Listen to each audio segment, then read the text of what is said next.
Good morning, beautiful souls. Rebecca Thompson here, and I'll just hang on for a moment going live with a pretty big topic that feels very current right now for myself, for my beautiful tribe, for most people I'm bumping into today. And the last few weeks, really, maybe even the last couple of years, there's been a lot, right? We've had COVID, we've had the mandates, we've had bushfires, we've had floods, we're now getting more floods.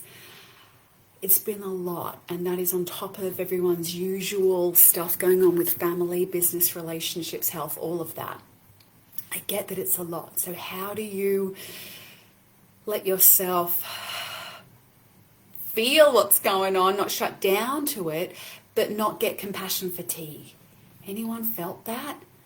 You know, there's a lot going on and you're feeling it. I know so many of my followers and people I work with are, empaths. They feel a lot, they care, they're teachers, healers, you're showing up in the world. How do you deal with compassion fatigue? We're going to get to that. I'm going to share my 5 key areas that I was feeling into this morning. So how do we deal with this? How do I deal with it? And I've found 5, to simplify it right down, 5 key areas I'm going to share with you in a moment. Now, if you don't know much about me, I'm Rebecca Thompson. You found your way to my page here. And, my genius zone, my area that I'm really working is help women to be brilliant without burnout. That's what I do. I'm dealing with fatigue, burnout, in my clients all of the time. This sense of lack of fulfillment, this sense of hopelessness, helplessness in all of our lives before any of this came along. And so that's what I do, is I help women to live coherently, their highest selves, so that fatigue, exhaustion, doubts and fears don't hold you back. And what we are looking at in the world right now is, a global phenomenon that we've not really seen before in our lifetimes, around so much going on and so much information coming in that we have never had before to such a global level. We know what's going on everywhere, and it can really give us a lot of overload, right? Particularly when we're really opening ourselves up right now in the world, spiritually, energetically, to feel. We understand that we need to feel to heal, so many of us. And so we are feeling so much of what is going on, and that can lead to what we call compassion fatigue, which is kind of another sort of burnout, just feeling exhausted, like I can't take anymore, this is all too much, and we start to sort of spiral in. So let me know if you're watching this, and if you're watching the replay, let me know if you relate. Let us know where you are so we can send you some love if you are right in the middle at the pointy end of one of these disasters at the moment. Any particular help you need, use this thread on the bottom here, because let's get to it. Let's talk about the 5 things. Because compassion fatigue is fed by this overwhelm of the nervous system, and the pain of that, of feeling everyone else is suffering, of seeing that, of having that compassion, and the feeling of helplessness, right? It's the 2 things going together. All of this compassion and the feeling that I can't fix this. I can't make it better. How do I help? So if you are in a situation right now that you need help, please put that underneath here and let us know how anyone can help who is following this, because there'll be hundreds of people watching this over the next couple of days.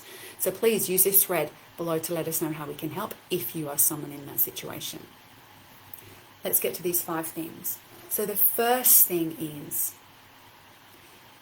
limit the amount of information coming into you. All right, you probably know this already, but we need a good reminder of it. Yeah? We get information on a global scale like never before. And if you don't put boundaries around that, if you don't limit that, you are just sort of like rubbing salt into an open wound. You are consistently showing yourself in a way that media wants to show you, which is around keeping the viewers watching, which is around, without any other stuff underneath, that's just to keep it surface level, which is around keeping you in fear, which is around keeping you in the drama. So yes, huge, big, difficult things are happening in the world right now, but if you consistently keep feeding yourself with those images and that dialogue that goes along with it, then you are rubbing salt into that open wound of compassion. You're going to hear about the big stuff, Like, I really don't expose myself to much media at all, but I still stay informed. Most other people will keep me informed. So it's knowing what you need to know for the areas that you can help, and to just sort of keep up with world news, but limit the amount coming in. You know, check in a couple of times a week at the key things that you might need to, or feel you need to be aware of. Because there is going to feel a helplessness about, well, I can't do something that's happening over in, Africa or the Ukraine, physically on the ground necessarily, all right?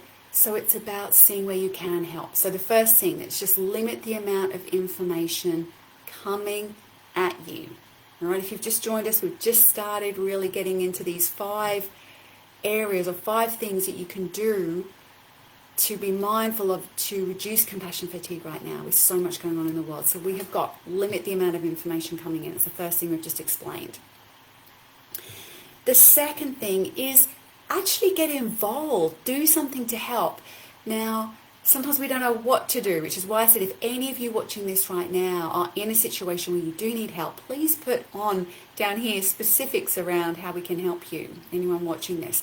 But there are many organizations out there that are getting organized, that are helping your local community and people in it. There are many ways that you can donate if you have money but not time, ways that you can donate time if you don't have money, and areas that you can help. So many people, so many individuals are a little afraid to reach out for help. So if you have a neighbor or someone, just close to you, check in and make sure that they're okay. Be the one that reaches out first.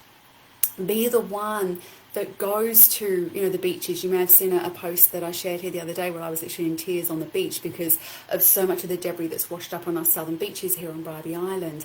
Be the one that goes out picking up all of that rubbish. Yes, it seems like a never-ending job, but when you get involved in action, you get the fruits, that the joy of doing something, and also you see beyond the pain and suffering.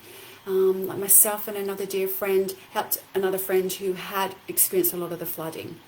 And they were reluctant to receive help, but we really wanted to help. And when we did, it was so healing for everybody, because you get to move beyond the pain and suffering of seeing what's going on, and you move into the humanness of human connection and healing and helping, and how that just feels so good for everyone. And you'll hear people say this all the time that have been through really dire situations that have affected a whole community, of how much a blessing it was that the community came together.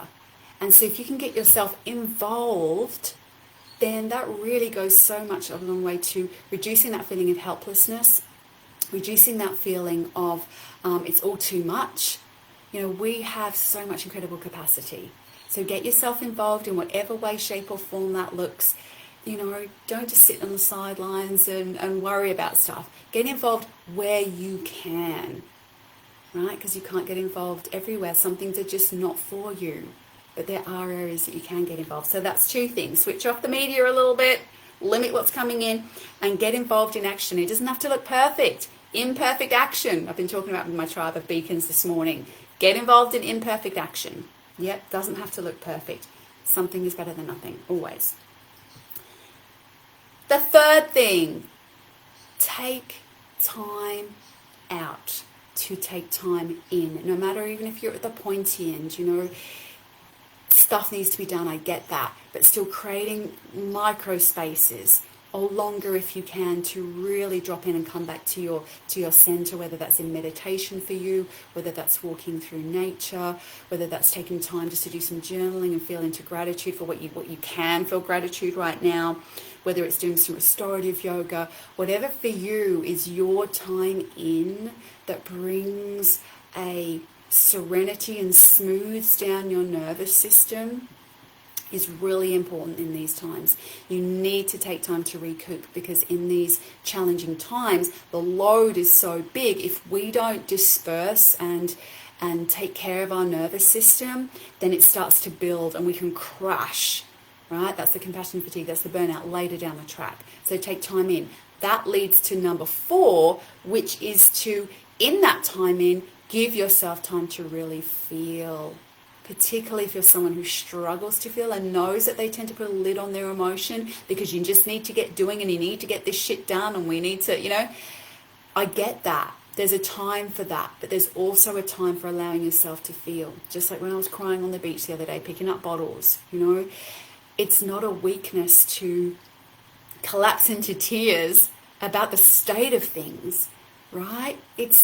You'd be a computer robot if you're not feeling something right now with what's going on in the world, but really allow yourself time to let those feelings come to the surface, let those tears flow, throw those bricks at a pile of rubbish, let out the anger, let out the frustration, let out the despair, let out the hopelessness, let it all move through you. Empty it out, because otherwise it embeds itself emotionally and then mentally and physically in dis-ease, unease, discomfort, judgment, anger, right? It starts to bed itself in. And I work with people who, my main job is to help them feel and move through the old stuff that's moving through now, but it's stopping them from moving forward now. In 5-10 years' time, you don't want what's going on now to be blocking you from moving forward. So it is so important to allow yourself to process, to feel. Yeah, and trust me, you won't fall in a soggy heap. You will be able to pick yourself up again, particularly if you've mastered some of the tools of presence, of meditation, of just being still with yourself, allowing yourself to be with what is ever there for you, and then pick that shovel up again, then pick that whatever it is back up again, and do what needs to be done that's in front of you. And the last thing, you kind of like have a little flow, don't they? It's like time in, allow yourself to feel, and then give it up to a higher power.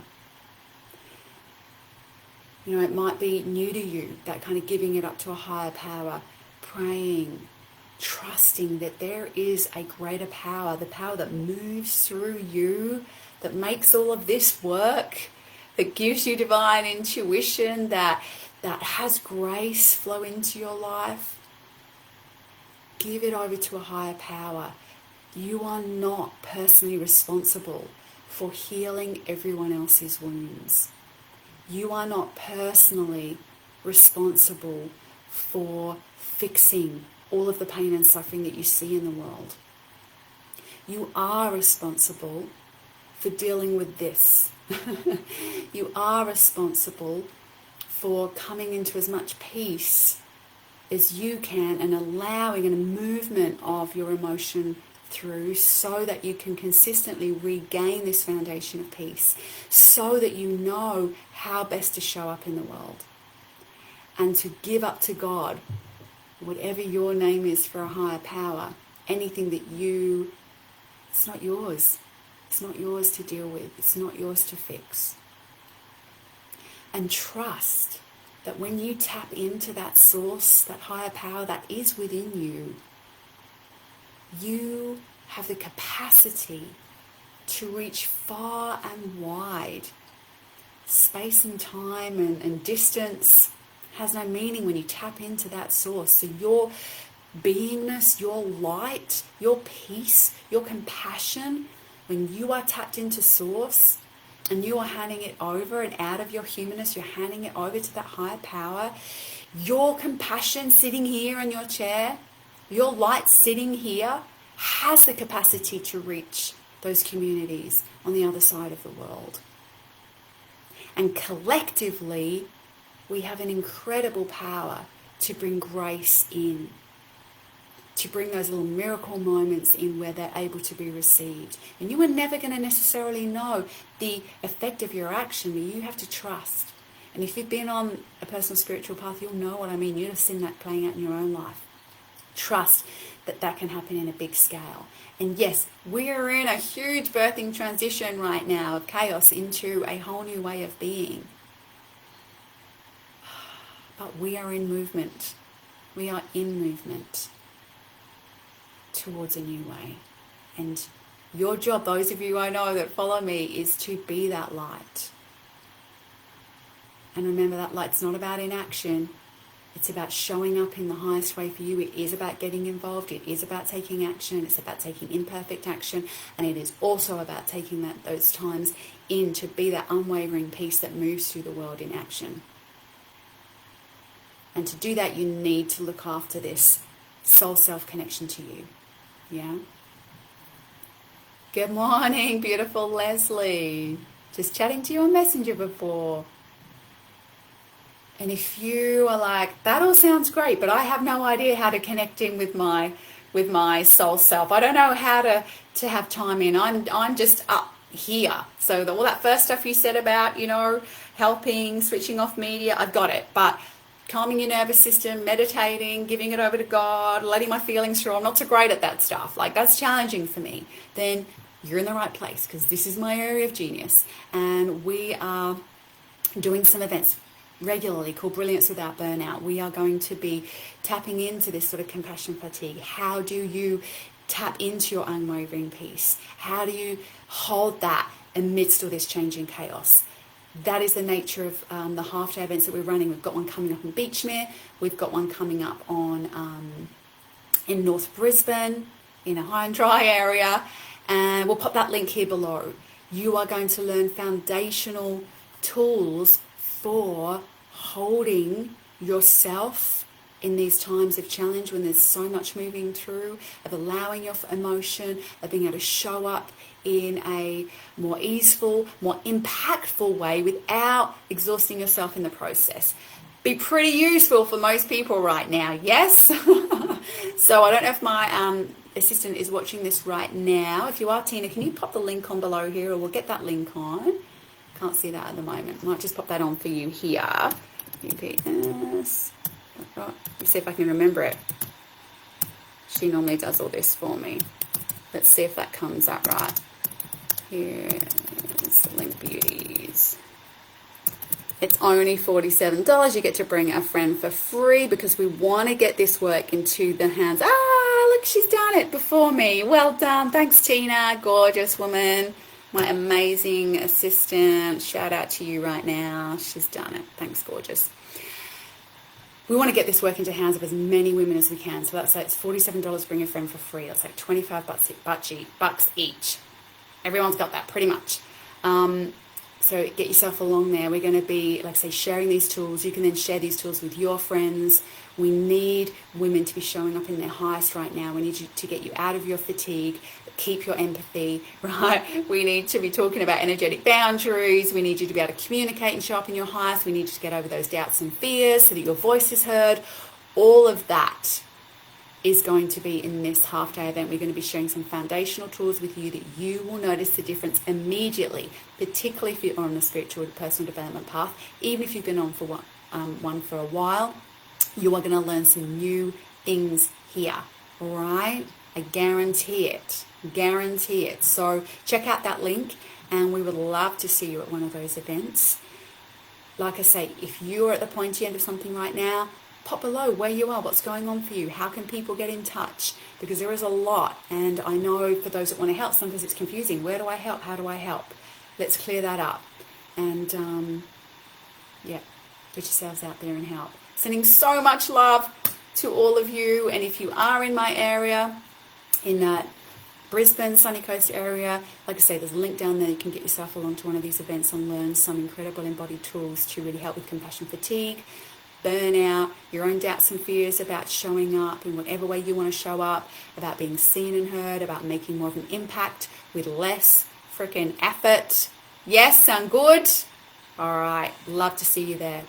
All right, gorgeous ones, have a beautiful day. So warm now that the sun's coming out, isn't it? Super humid. Take care, everyone. See you soon.